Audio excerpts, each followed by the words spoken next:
Shalom, greetings, and good evening from Jerusalem, Jane. So, how's your day going? Your evening, depending on what time zone you're in, depending on where are you around the world.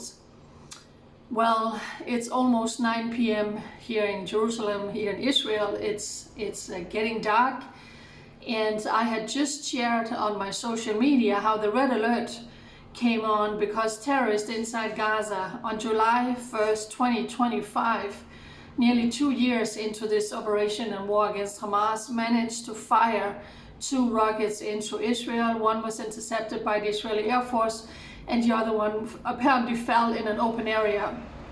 So we just had 2 rockets being attacked by terrorists inside Gaza. And then a notification came on my phone that the Israeli military had identified the launch of a ballistic missiles from Yemen again. And to be honest with you, when the operation in Iran ended and after we have been running for shelter and cover and your phone has gone crazy for 2 weeks, I actually took off the Homefront command app off my phone just to try and get a little bit of peace of quiet, and also because it's draining your battery. So now when it popped up on my phone that they had identified a launch from Yemen, I quickly reinstalled that app on my phone, and then immediately my flash went off on my phone and it came red alerts for your area, Jerusalem, expect alarm within the next few minutes. I quickly put on a dress. It's hot. It's hot now. So I quickly put on a dress and I go out and I look on my balcony and I can't hear anything and there are no sirens or anything. So I'm just standing looking, and all of a sudden I realized, oh my goodness, the ballistic missile had already flown over my head and I see the tail of it. So I start recording on my phone and I said, here's the missile. It already passed over my head, and only then starts the siren going off in Jerusalem after it has passed over there. And then 1, 2, 3 alerts are coming on my phone and it's just blowing up with the flashlight. So literally within 10-15 minutes we are attacked from terrorists inside Gaza who managed to fire 2 rockets into Israel. And again, the wild Houthis in Yemen joined the party and they fired 1 massive ballistic missiles into Israel, happening in the evening, July 1st, 2025. And then came the loud explosions from the interceptions that I also heard from my balcony.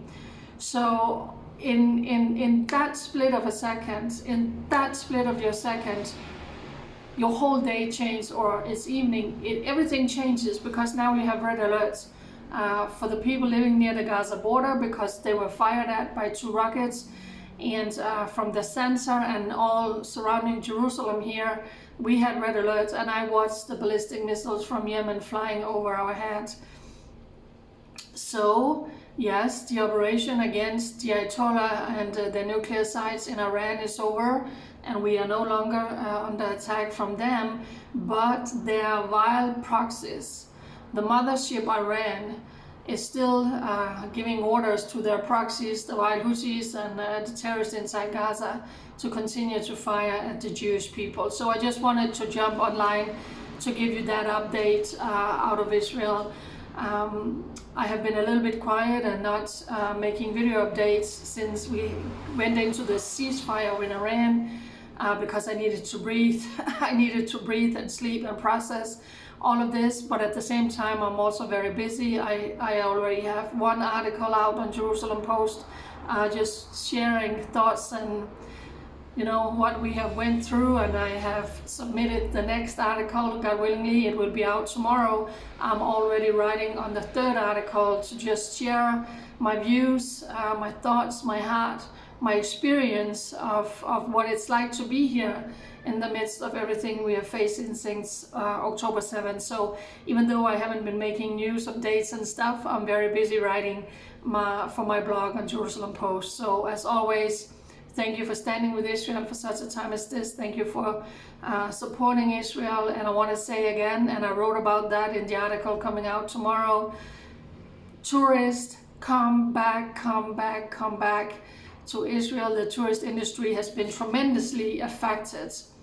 Of course, because airlines stopped flying and the nation shut down, and in so many sectors and areas, the bus companies, the tour guides, the tourist sites, the hotels, all, thousands and thousands of people haven't had a job because all the tourists are not here. So please come back, and when you do, please bear with us a little bit, show us some slack.